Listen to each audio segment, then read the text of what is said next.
So why does Starship use heat tiles? Wouldn't there be other options? Starship uses thousands of tiles to protect the stainless steel construction from the enormous re-entry temperature. These, however, aren't ideal. Their biggest disadvantage is how easily they break. A simple static fire can result in the loss of dozens of tiles. You would think that SpaceX would try to use a different system, but currently this is as good as it gets. We can't do better. Heat tiles are not only light and easy to install, but also a passive system, which means that as long as the tiles are securely attached, they are unlikely to fail. Over the next few months, the company will likely significantly improve its mounting mechanism, eliminating all current issues. So why does This is samurai armour from the 16th century. It was basically changed around the 16th century to this kind of solid dough plate here because it was to do with muskets coming in and European armour being copied by the Japanese because it was a better defence. Everything is designed really well. So this seems to be kind of counterintuitive because it's going the wrong way. You kind of think it'd be like roof tiles, so one overlapping the other, so the sword would slip down and off. The idea of this is it would catch the sword, so it would give me time to get my own cut in while this guy was delayed with his sword being caught there. The faceplate is all about this helmet. It's designed to intimidate the enemy. So we have a moustache, and anybody they were fighting would think that they were demons and they would be scared that this is a demon coming to fight. But this part would be the badge of the samurai wearing it. So they would know on the battlefield who he was, just from this basically. This is samurai armour. This fish sandwich, $60. This fish sandwich, $6.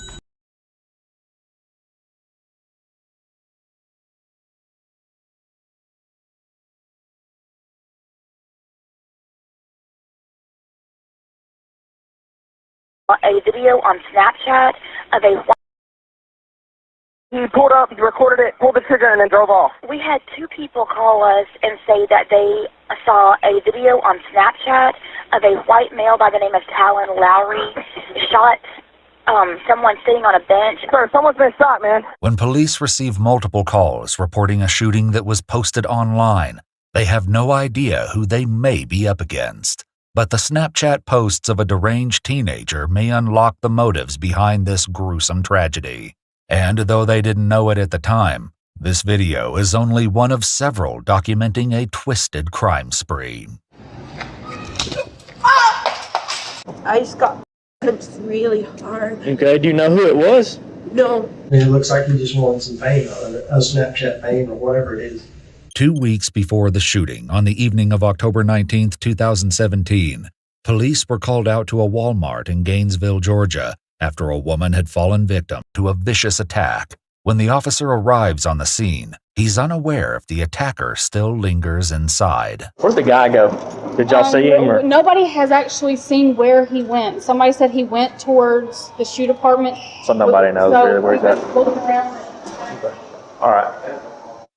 I looked in the store. It's a blonde-haired curly dude, white guy. No one saw him run out the front. I got one of our associates in the back look for each exit on the side. So if he's either still in here or he made a break. All right. I'd say he probably ran out. Yeah. As the officer approaches the victim, Danielle, it becomes clear that the culprit they're dealing with is an unpredictable and troubled individual. Hi there. Hi. I'm Officer Seabolt. Hi.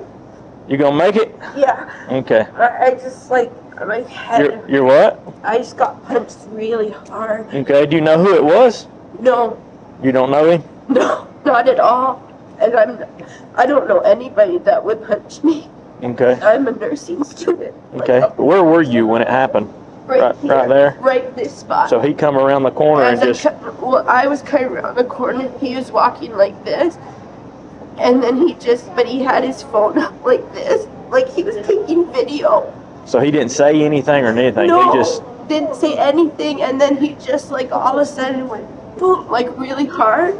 But he didn't run away. He held his camera. I don't know him. I don't even know anyone that age. The officer knows that the Walmart CCTV footage might contain valuable information for identifying the suspect, and getting eyes on it sooner rather than later is critical. The quality of the CCTV video isn't ideal, but the officer can clearly make out a man who fits the description, followed by a woman falling down in the aisle. Speculation of this being part of an online trend seems to track when footage of the woman being hit gets posted on Snapchat to the account of 19-year-old Talon Lowry, information that the police are not aware of yet. As officers work to track Talon, they'll eventually learn that his posts will reveal another victim. How's it going? Hi. I think it's one of them, I don't know if y'all have seen the YouTube posts going around here lately where the people just walk up to a complete stranger and cold cock them. What? Yeah. Yep. Evidently he got her good. Like, saw that she was coming down the aisle. The manner of Danielle's attack is in line with a disturbing online trend known as the knockout game. In this disturbing trend, assailants would pick an unassuming victim and attempt to render them unconscious with one punch, all while filming the attack to post on social media. The EMTs cleared and released Danielle to her sister's care. I hope they find him. I would just like to go to court with him. Please. Don't worry. Thank you for all your help. Don't worry. Despite Danielle appearing to be a victim of the knockout game on Talon's Snapchat, his videos didn't initially start with such violence and only escalated after smaller deviances. For starters, his Snapchat shows him littering and recording it. In this video, Talon can be seen threatening cattle. Get out of the way, you mother. I'll run every single one of your over, you fat black. Danielle wasn't the only victim who featured on Talon's Snapchat. What happened? Oh, my bad. Talon would post a new video only 2 weeks after the Walmart incident, but this one was far more sinister than his last Snapchat. We had two people call us and say that they saw a video on Snapchat of a white male by the name of Talon Lowry shot someone sitting on a bench at the Texaco at North Hall. 911 also received a call from a witness who was at the scene at the time of the shooting. Someone's been shot, man. Where at? Where?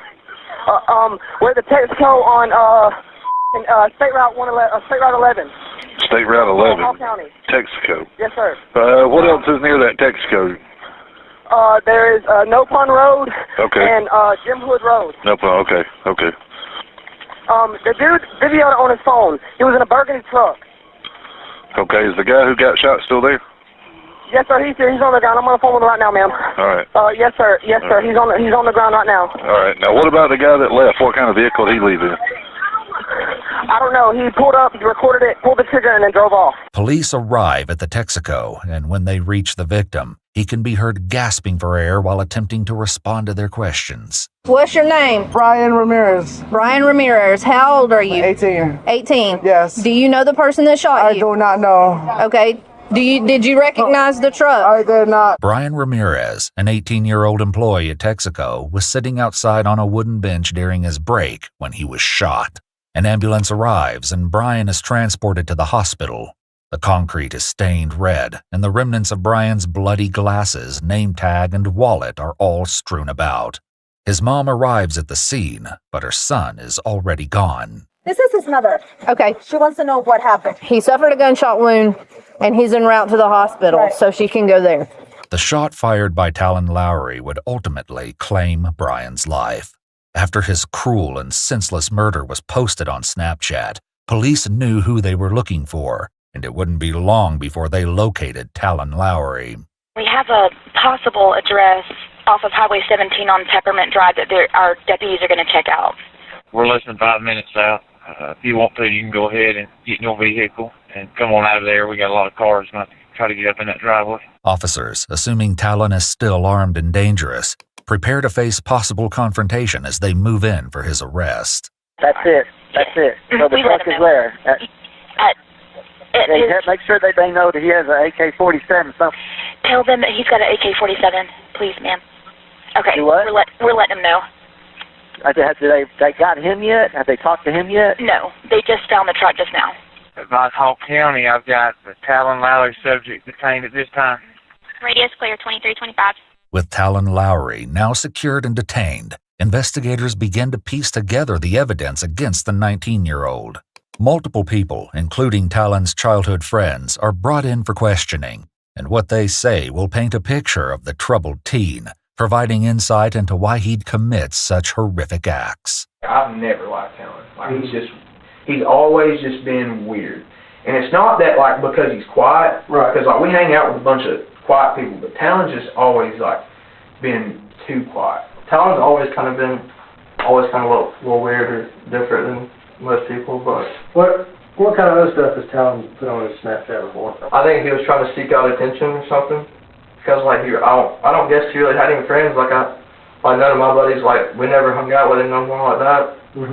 But like he just doing stupid stuff. Like he put a video on his story of him shooting a cow. Sure y'all seen that? Shot a cow. The officers turn their questioning to the pressing matter at hand, the Snapchat of the murder. I didn't actually see the video on his story. I was in the bed, but two of my buddies, like, they climbed up on towers and they were together, and they both have Talon on Snapchat. Investigators now get a chance to hear from Talon himself. They waste no time, cutting right to the chase. You Mr. Lowry? Yeah. What's your first name? Talon. I have a feeling that you know exactly why we're here. Okay, so let's talk about it. Okay. Well, actually, like, what? Why do you think you're here? I mean, I don't think I should have done it. So let me ask you this. You were at the gas station today, right? You're in your gold F-150, right? Those gas stations have videos. Yes, ma'am. Right? We have those videos, right? We also have the videos of your Snapchat. Okay? That's why we're here. Law enforcement was also able to obtain Talon's phone records, which ping him at the Texaco gas station at the time of the murder. It also provides tracking information that shows he was active on Snapchat during that time. The investigators have him cornered. So, what happened at the gas station?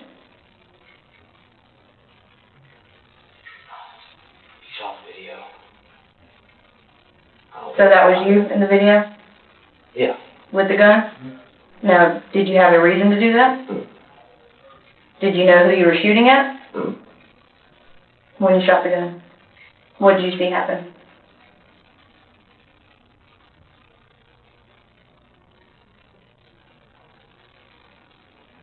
Didn't fall down. You saw somebody fall down? Did you know who he was? You didn't know who he was? So you just shot at him because you wanted to, or? When the media publishes Talon's images, Danielle recognizes her perpetrator immediately and contacts authorities. When police bring her in for an interview, Danielle reveals more about the incident in Walmart. He just, like, total detachment and just dead in his eyes. And he's looking at me like, it was just one of the weirdest things. And I've seen a lot of bad people, thug people, and I told everyone who was having, I'm like, this guy was so different. Like, he just had like total sociopath eyes and looking at me as if you were like studying a creature or something.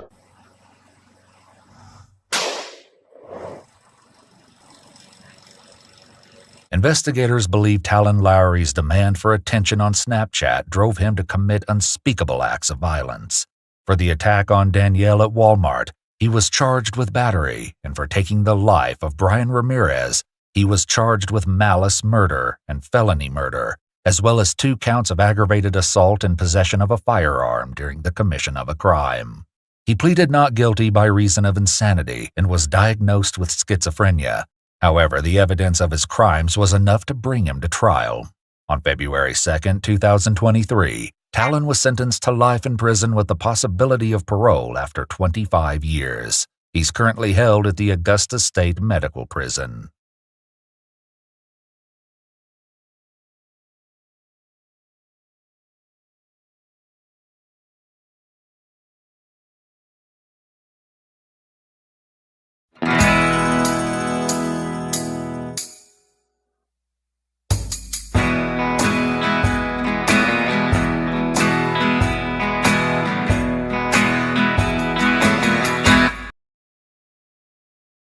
a video on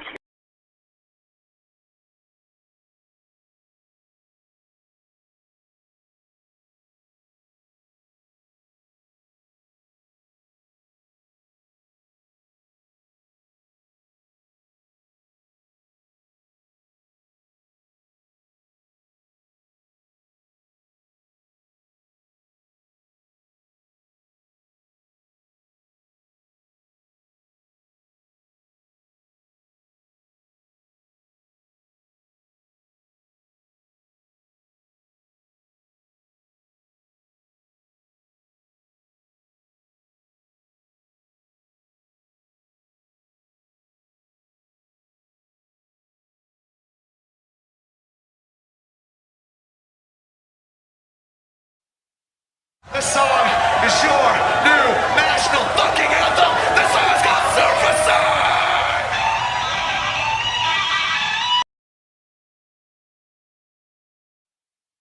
This song is your new national.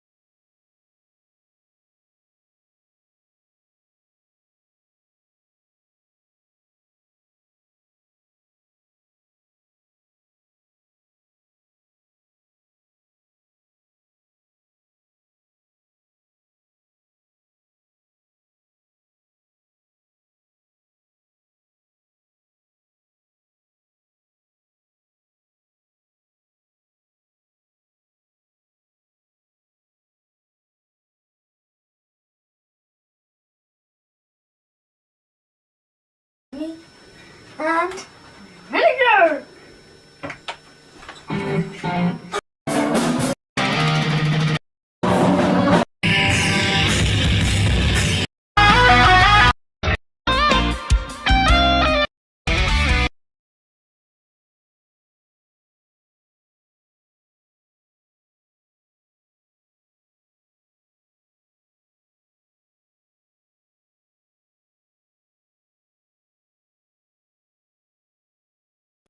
Would necessitate taking like a not insubstantial amount. Like it's basically not fixable. By the time they sanded the entire floor down enough to take out the gash that they put in the middle of my brand new, by the way, this is literally brand new flooring that was installed fresh as part of this renovation. The gash they put in the floor, they would have to take off so much of the top surface of it that you would actually have to pull off the baseboards, move them down, and repaint the walls. Like you would basically have to remodel the entire f***ing room to undo the damage that they did. It was really bad. It was a pretty really deep. bad. There is footage of it, but like it wasn't, we weren't like supposed to, like a camera would just have. Because of the narcotics that were in here. Okay. You're saying okay, but you're pulling away. I'm going to tase you right now. Stop. Under arrest for driving while intoxicated? Yes, ma'am. It's not illegal to stand over. You're under arrest. Nikki. Oh, Nikki. You're under arrest.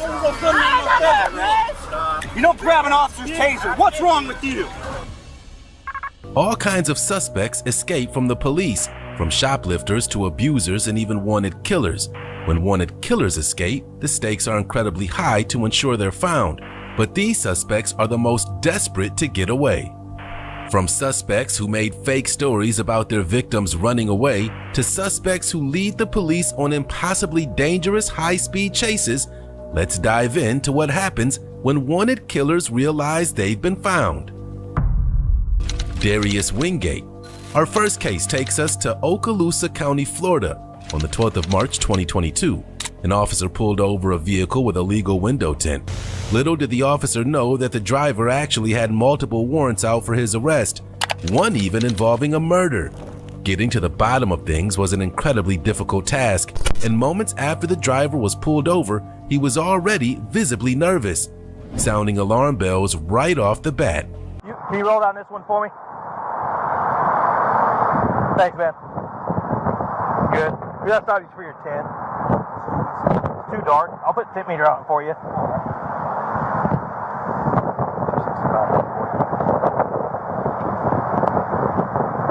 This would be good. So on the front, you can have 28%. Okay. On the back, you can have 15. You're reading the 16, which is too dark on the front. Huh? What is this? 28. And the lower the number, the darker. All right. And then when you look at this, your AS1 line's right here. It's too low on the front. So it'd just be a warning for all, but that's what it's for. You got your license on you? Thanks. You got yours on you too, sir? You don't have yours? What's your first? Oh, thank you. And work on your insurance if you got it. What's your first name, sir? Me? Yeah. Oh, Darnell. And it's stored. Jump out here. I'll talk to you and get your phone number and everything for the warning back here. If that's all it is, we'll go through the education and not worry about anything on you. No. Sweet. I don't see anything. Hell, your pants down below your waist. I don't worry about no guns or anything. No weapons like that, right? No weapons. It's okay if I just pat you down for weapons. That's it. Is that okay? Yeah. Okay. Take that away from me. Just real quick. Hang tight with him. It's Deputy Stewart. Okay.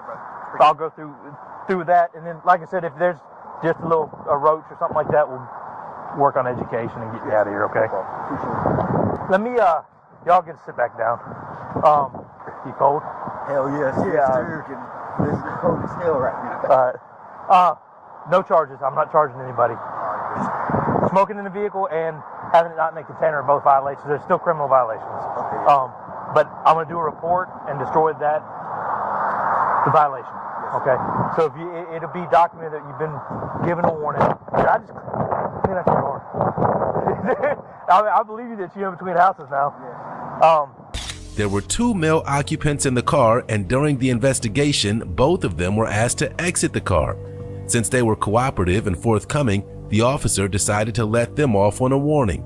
He was incredibly nice to the 2 males, but unfortunately, things would soon take a dark turn, and this would not be such a clear-cut investigation as everyone hoped. I've seen it before. No, How old is he, the driver? I'm not sure. There's a huge age gap, too. Because this guy's 18. Is he? Yeah. Did he tell you 18? He told me 18. Yeah, he's 18. Let me pull up the picture and make sure it's him. I'm going to read you something real quick. Okay? If I don't have it on you, you got your rights card? You should be in the system, being that do you have a violation of probation? I'm not getting your name to return. So I'm going to read this to you. Before I ask you any questions, I want you to understand your rights. You have the right to remain silent. Anything you say can be used against you in court of law. Do you understand these rights? Okay. Well, I'm going to tell you, is because of the narcotics investigation and everything, you're required to give us your name. Okay? We'll give you one opportunity to give me your real name. Because what you've given me isn't returning. The name you've given me, when I run it through the system, isn't coming back with a Florida license. Spell your first name again. Okay. Spell your middle.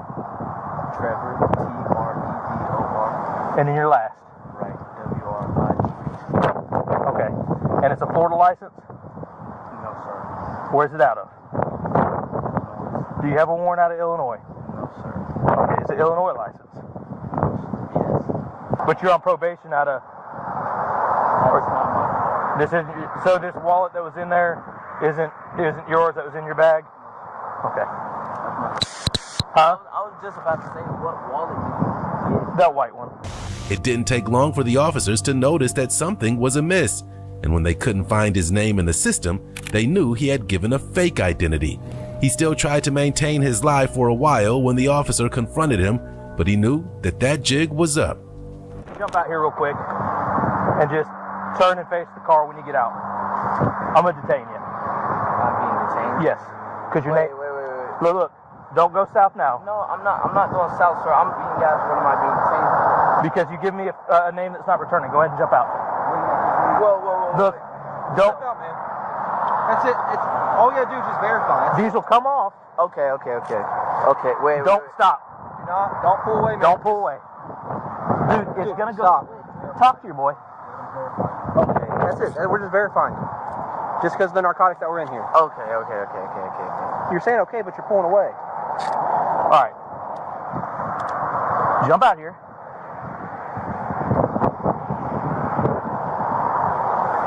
Have a seat. Have a seat. Cross your legs. Don't stand up. You understand? Yes, sir. Okay. Continue to give me a false name as a criminal charge, okay? If you got warrants, like I said, what I'm fixing to tell you, if I can get you identified and out of here, I'll give you a warning on what you told me already. If you continue to give me a fake name, you are going to be charged with giving me a fake name. Okay, so you got the one opportunity to tell me what your name is. My name is Darius Wingate. Darius Wingate. Do you have warrants? No, sir. Okay. Why'd you give a fake name? I personally don't like running with law enforcement. Okay. So let's go with, your age is right? Yes, sir. Okay, because that's what you didn't stutter on. Let me see the license. No, what? I'm 17 you're no years old, sir. Oh. But my birthday is May 24, 2004. I ain't gonna go back on my word. I gave you that one warning, okay? This will come back with a picture of you. Yes, sir. No warrants. Yes, sir. Okay. Yeah, and it's Florida. Dude, you understand you guys would be out of here and we wouldn't have been doing it. You almost caught a resisting and all kinds of stuff. Like it was fixing to go south. I personally just I get it. But just realize, I've explained everything to y'all the whole way through. Have I not? You can't ask for more than that from me. You know what I mean? Hang tight, don't stand up. Yeah, he's fine. Don't stand up, stay sitting. That's my bad, sir. Anything from this point on will be a resisting, and we're going to go back with every charge that you can get. Okay? How about this? Yeah, how about this? Say it real quick. Remember, move you back here to the concrete. How about this? After further questioning, the man finally revealed his name as Darius Wingate. The cops were less patient with him at this stage, and they had to once again ask and keep him detained while they ran his ID. You got warrants? Yeah. Anything on you? No weapons? We already patted you down. You got a murder warrant, dude. You got like a sell marijuana and a burglary with a weapon and all kinds of stuff out of Niceville. Wait a second. Well, I say it's a murder warrant. It may not be the actual warrant. You may be wanted for questioning for something in the murder. Whoa. What? Yeah. I mean, you had to know about the warrants. I swear to God, I didn't Go ahead. know about You got one, so just go ahead and stand up with me, and then we'll get you. You smell like weed. Is there anything on you? I'm gonna check your crotch real quick.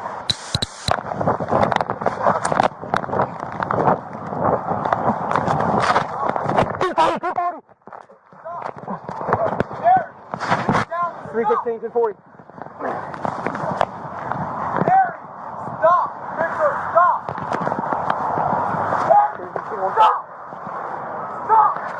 I'm gonna tase you right now. I swear to God, I'm stopping. Stop.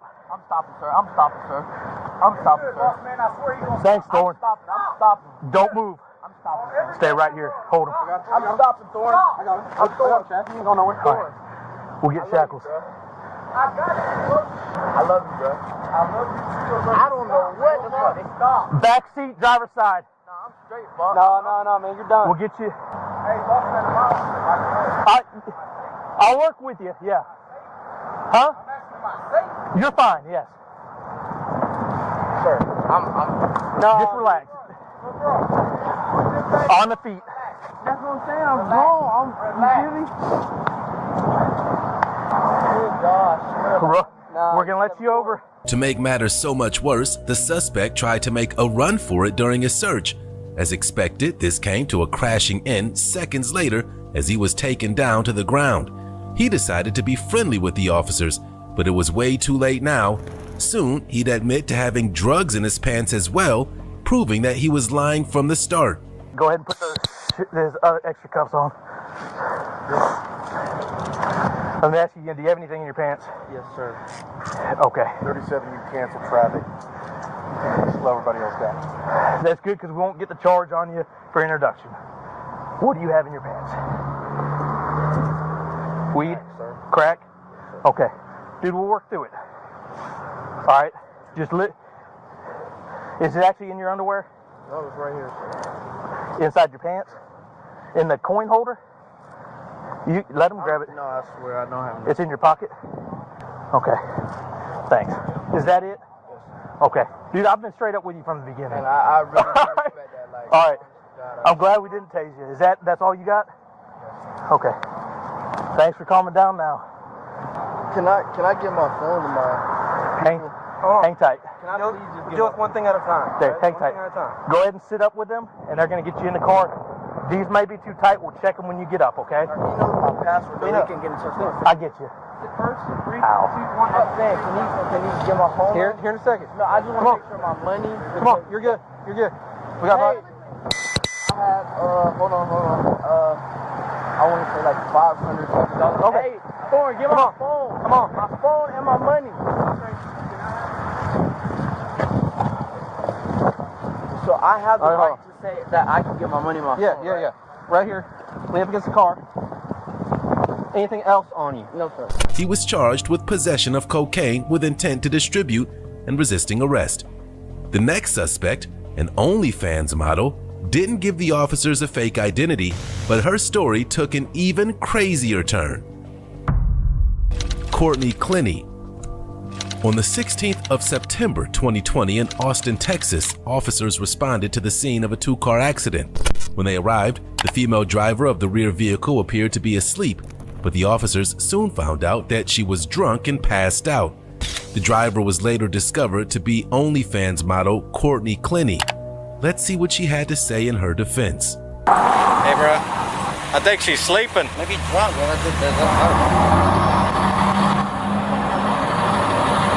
Is the car still on? Yeah.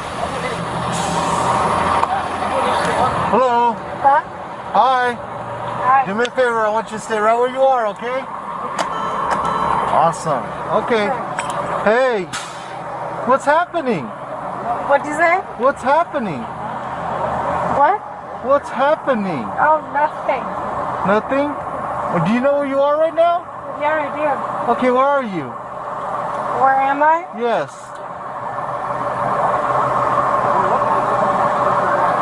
Dear, where are you right now, dear? What'd you say? Where are you right now? Where am I? Yes. Do you know the street you're on right now? What? Do you know what street you're on right now? Yeah. You do? What is the street that you're on right now?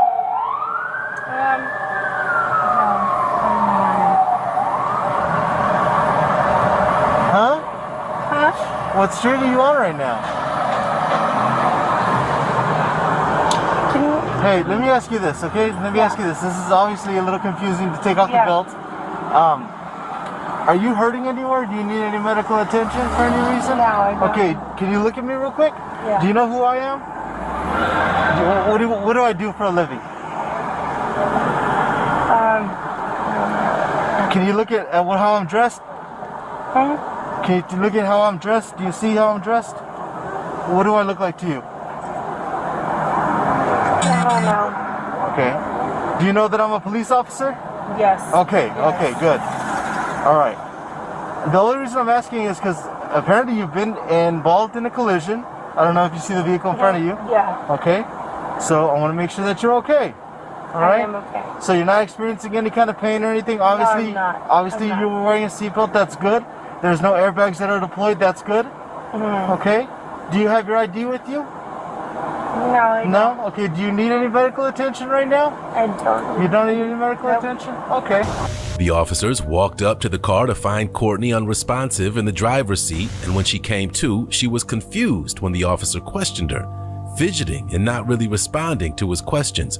Even though she was denying the need for medical assistance, it was clear that something wasn't right.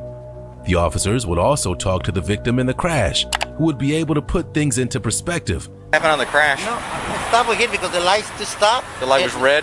It's red, and Yeah. I stopped because somebody in front of me.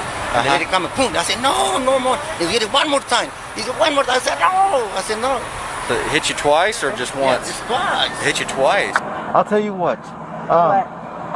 Do you, by any chance, have anything dangerous inside the car that I need to know about? No. No. Okay. So I'm gonna have you step out of the vehicle, okay? And I want you to come with me, okay? We're gonna come right up here to the very top. All right? Oh my God. I'm gonna give you some space. I want you to step out. I want you to walk to the back. And see that patrol vehicle right there? I want you to walk towards that patrol vehicle. Oh my God. You're okay. Go ahead and go this way. What's too much? Come on this way. There you go. This is Officer Santos. You wait with her, brother? Yeah. Okay. You okay? How are you? I'm all right. It looked like you were asleep when I walked up to the car. Do you realize you're in a car accident? Huh?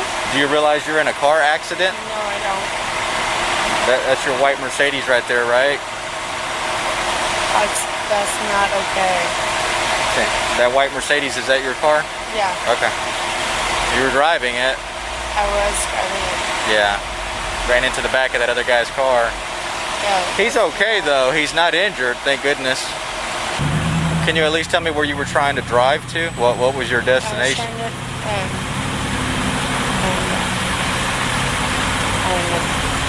You were obviously driving somewhere. Do you remember where you were going? Where were you headed to? Huh? Where were you headed to? Where were you trying to get to? Courtney wasn't happy about having to get out of the car, but she complied and went to the patrol car with the officer. She tried to be overly friendly with the officer, but she was still not being coherent at all. She claimed to not remember any details of where she was going. Did she really forget? Or is she acting like a dumb suspect on purpose to try and avoid the consequences of her actions? Let us know in the comments below. I don't know. You don't know? Okay. I don't know. All right. Well, where did you leave from? What? Where were you at before you got in the car? Do you remember? I don't know. No. Okay. I'm glad that you're okay as far as injuries. I mean that could have been a lot worse, you know. Yeah. Just walk with us, officer. There. We need to get some more information from you. I'll get started on the Brown forms. You having a good day today? No. No? We're just gonna walk right up here, talk to this other officer real quick. Okay. Alright. See my partner right over there? We're gonna go talk to him. Okay. Hey, Courtney, I'm Officer Calicini with the Dallas Police Department. Oh, God. Do you have an idea of what's going on and Yeah. kind of why we brought you over here? Yeah. Why? I do. Because I'm too drunk. Okay, all right. So Yeah. obviously, you know, I do smell the odor of alcohol on you. I noticed you're staggering walking. You know, your pupils are kind of constricted. The alcohol that's inside of the vehicle.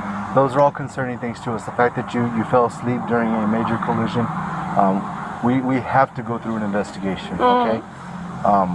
So what I'm going to ask you is I'm going to ask you to come right over here. I have a line.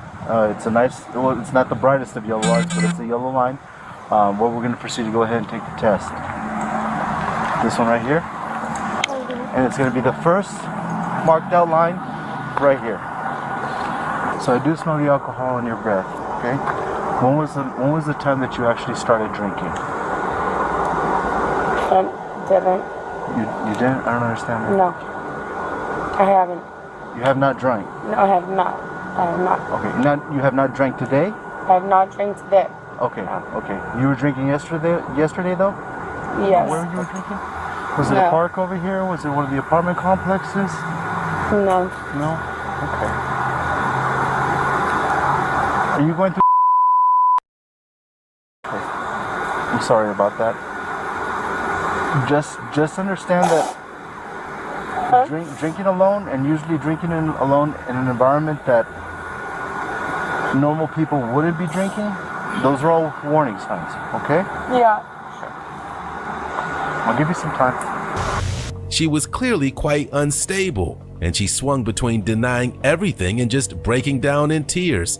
Even though she claimed to not be a drinker, the officer could still smell the stench of liquor on her. After the officer spent a lot of time trying to coax information out of the reluctant Courtney, they eventually settled on conducting a field sobriety test. Any guesses on how this went down? Courtney, we're going to go through some standardized field sobriety tests. I'm going to ask that you stand right here at the edge of this line right here. I don't know if you can barely see that line. I want you to stand right there. I want you to put both your feet together for me, if you'd like to do it. So right at the edge, I don't know if you can barely see that line right there. See this line right here? So I want you to look at the end of this pen. What color is it? I don't know. Okay.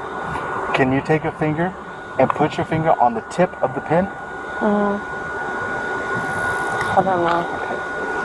So these are normal questions that anybody that's in the reasonable mind can answer. Yes. And they're reasonable tasks that anybody can perform. Okay? So whenever you don't know or you can't perform, it adds to me believing one thing or another based on my training. Okay? So would you like me to ask the questions again? Yeah. Okay. Courtney, do you see the color of this pen? What is the color of this pen? Purple. Can you tell me where the tip of this pen is by placing your finger at the tip of the pen? I don't know. Keep following with your eyes. One more time. Follow with your eyes.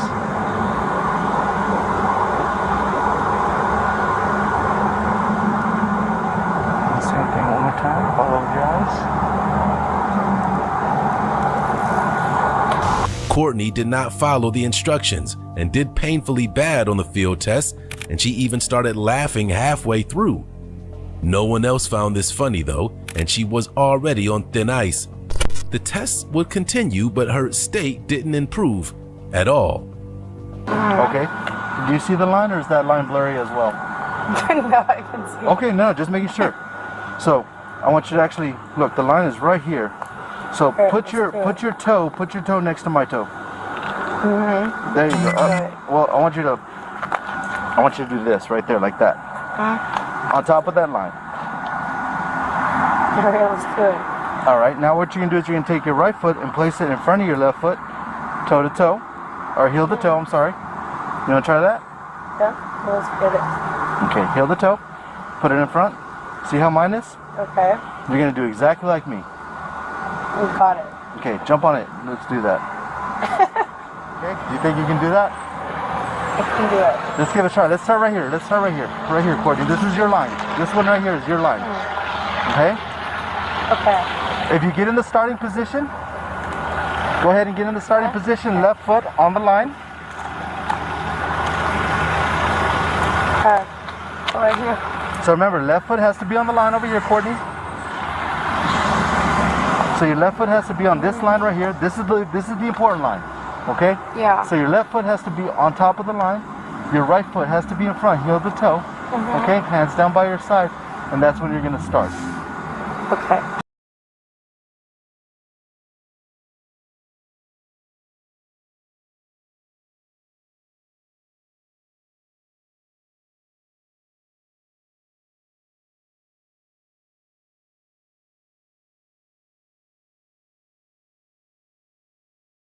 The first most important thing you can possibly do to get your testosterone levels to where they should be is getting lean. Not wrong. It will help unless you get too lean. Below 15% body fat.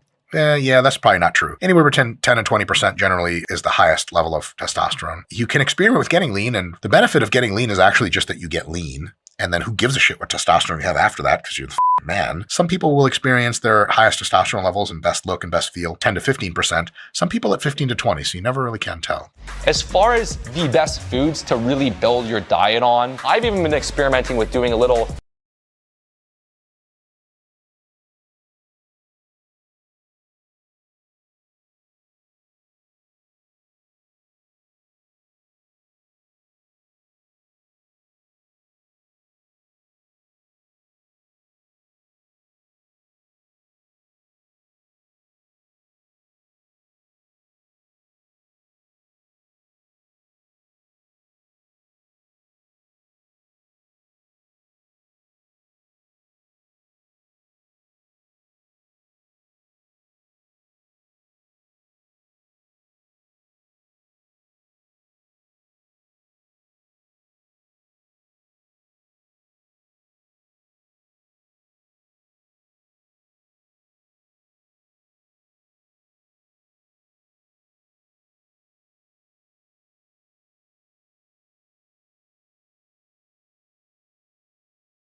In 1803, a strange vessel, unlike anything seen before, was found drifting off the coast of Japan.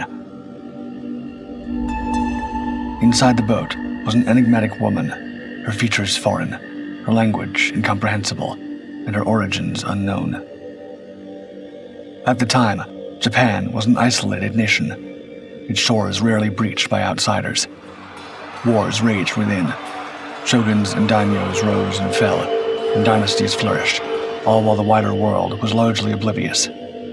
After banning nearly all foreign interactions in the early 1600s, Japan remained largely isolated from the outside world until the 1850s. Japan's isolation was so strict that any Japanese citizen who left the country and tried to return could face death. Yet, this curious event, occurring decades before Japan's doors were opened to the world, continues to puzzle scholars today. Was the vessel a product of some distant culture? Could it have been something more extraordinary, perhaps even otherworldly? A UFO?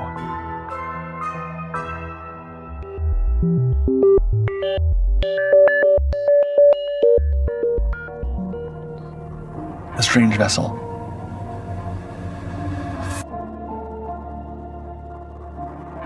In February or March of 1803, local fishermen were going about their daily routines when they spotted an unusual vessel adrift nearby. Intrigued by its small size and peculiar appearance, they decided to tow it ashore. Once on land, the villagers observed that the boat resembled an incense burner or koro. Shaped like a spinning top, the vessel measured only 11 feet tall and 18 feet wide. Its bottom was made of steel, and the upper part featured lacquered rosewood with clear glass windows. As the villagers inspected the vessel, a hatch suddenly opened, revealing their second surprise of the day. A woman, unlike anything they had ever seen. She stood 5 feet tall, with pale skin and striking red hair, the ends of which were bright white, either dusted with powder or interwoven with fur.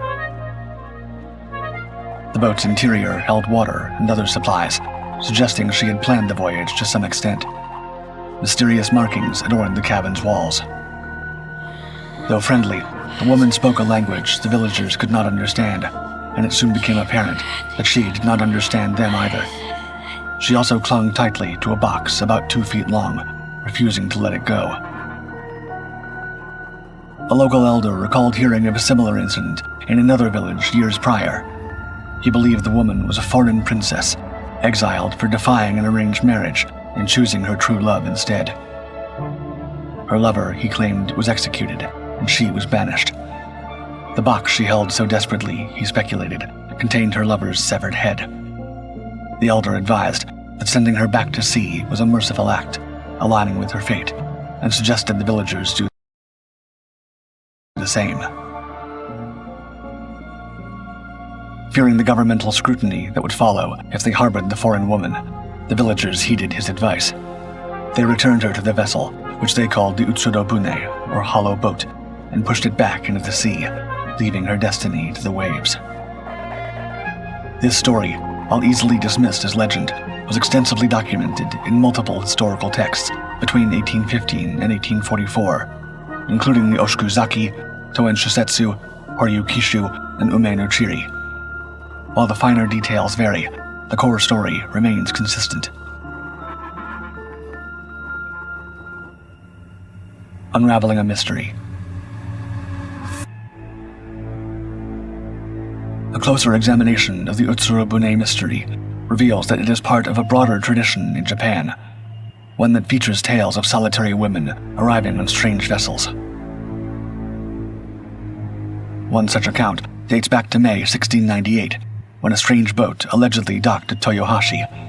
In that incident, a lone woman reportedly emerged from the oddly shaped craft, attempted to communicate with the people of Toyohashi, and eventually, unable to make herself understood, sailed off toward Nagasaki to try again.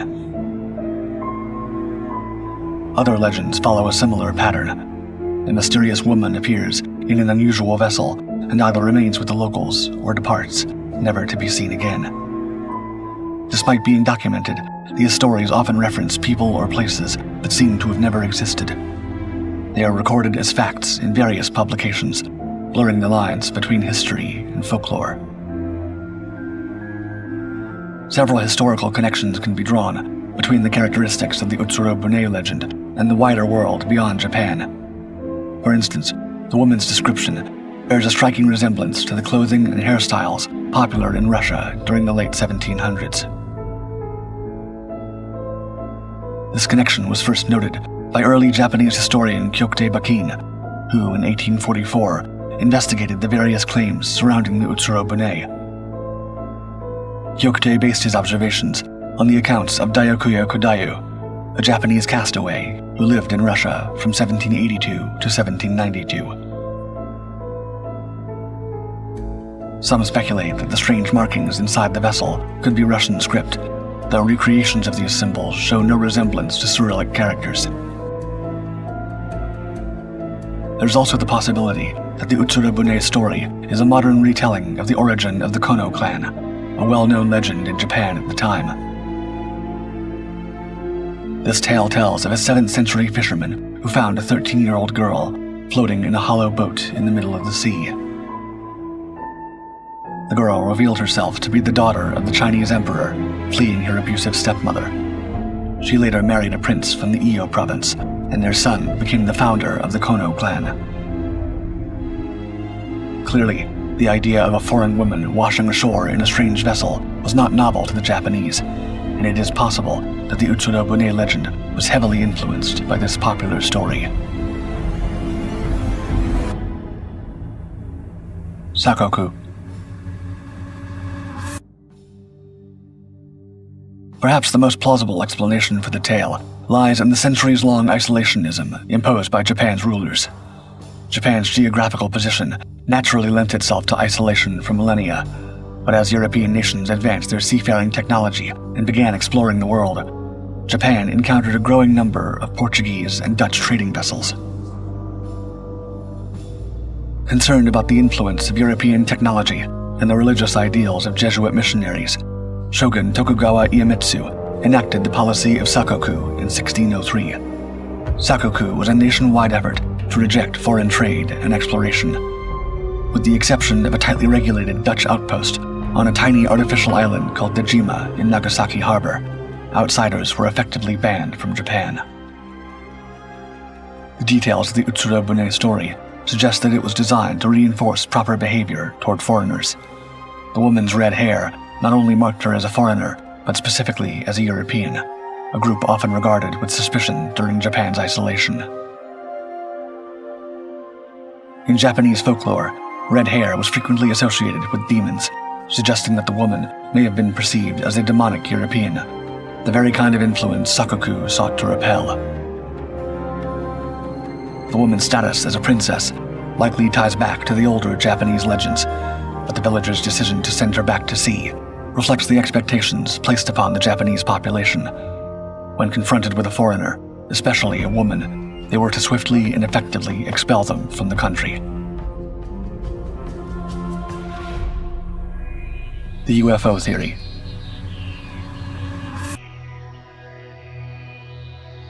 Despite the historical connections that can be drawn from the fate of the Utsuro-bune, some believe that the explanation for the story lies not in earthly traditions, but in the stars. Supporters of this theory point to two main pieces of evidence: the shape of the boat and the mysterious drawings found within it. Illustrations of the Utsuro-bune from the 1800s bear a striking resemblance to the iconic flying saucer, a shape that would not become widely recognized until the 20th century. This connection is partly based on the absence of comparable designs from other cultures of that era. Scholars have yet to identify any ocean-going seafaring vessels from the Edo period that match the unusual form described in these accounts. Similarly, the symbols depicted in various documents recounting the event remain unidentifiable. One theory is that these symbols were either imagined or misinterpreted by those who documented the encounter. However, UFO theorists argue that these symbols represent alien script, characters from a language not of this earth. They contend that the symbols cannot be matched to any known alphabet because they originate from an extraterrestrial source.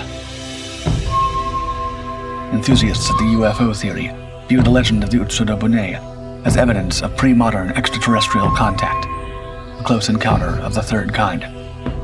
The lack of firm historical evidence means that, while unlikely, the UFO theory cannot be entirely dismissed.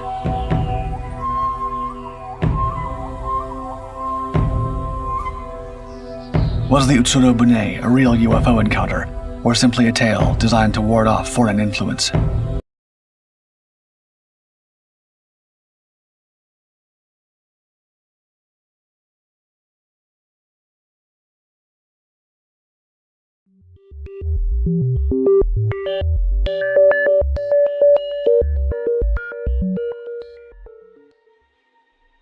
The rock ship of Masuda.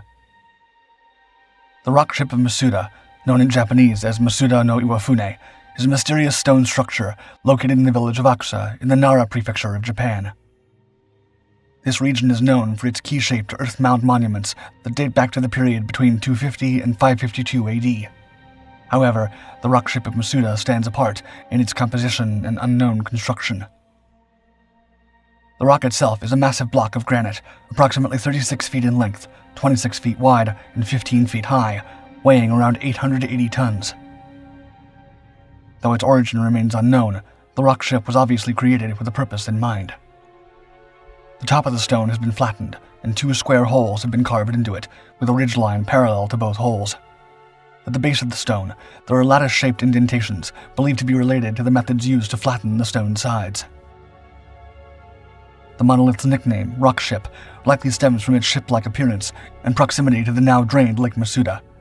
The stone surface is extremely hard and difficult to carve, leading scientists to regard the rock ship of Masuda as a technical marvel for its age. At first glance, the giant hunk of granite does not seem out of place. Masuda has existed for over 1,000 years, and the area is dotted with different burial mounds. However, the rock ship of Masuda does not mark a grave. So the question remains, who built it and why? Some scholars argue that it was intended as the marker for a large burial tomb, but no tomb or bodies have ever been found. Locals claim it was used as a Buddhist shrine. This claim is impossible to prove fully, since the rock ship lacks any resemblance to other ancient shrines. Others argue that the carefully carved piece of granite was used for astronomical observation. The carved ridge runs parallel to the mountains in the area, and it lines up with sunset on the important farming day that signals the beginning of the agricultural season. A final theory is that the rock ship of Masuda was carved to honor Lake Masuda, which has since been destroyed by human development. Despite this variety of explanations, the true purpose for creating the rock ship of Masuda has been lost to history. The Forgotten Stone. Anyone making the journey to the city of Baalbek in Lebanon will find themselves face to face with monoliths of truly epic proportions. The stones of Baalbek lie scattered around the area, discarded during their journey to the Temple of Jupiter over half a mile away. Among them can be found the largest stone ever quarried by human hands in history, the Forgotten Stone. All the stones found in Baalbek are massive, but the Forgotten Stone redefines the term enormous. Found buried next to a similarly colossal monolith known as the Stone of the Pregnant Woman, the Forgotten Stone is 55 feet long, 20 feet wide, and 18 feet high. Since it is still partially buried, archaeologists can only estimate its weight, but the stone is believed to weigh at least 1,650 tons. Even without the stones, Baalbek would be a mysterious place. Though the Romans built the Temple of Jupiter, the foundation it sits upon is believed to be much older. Called Heliopolis by the Romans who conquered it, the land around Baalbek is believed to have been settled by the Phoenicians, who arrived in the area over 3,000 years ago. The city itself can be found in the Bible, where it is called Balat. The biblical verses that mention the city claim that it was rebuilt by the legendary King Solomon. The origin of the foundations that lie under the Temple of Jupiter, however, remains unknown. The Romans carved the Forgotten Stone, but the reason behind its abandonment is still a mystery. The sheer size of the stone makes moving it a daunting task, even with modern equipment, and scholars continue to argue over how Roman engineers managed to move the Forgotten Stone to its final resting place. The answers may forever be lost to the sands of Baalbek. The Broken Menhir of Ergra. The province of Brittany in France is home to one of the most extensive Neolithic sites in the world. Lying scattered and fractured in the middle of a field lies a massive relic of the skills and determination of the people of the Stone Age, the broken menhir of Ergra. If it had remained standing, the menhir would tower above the surrounding landscape.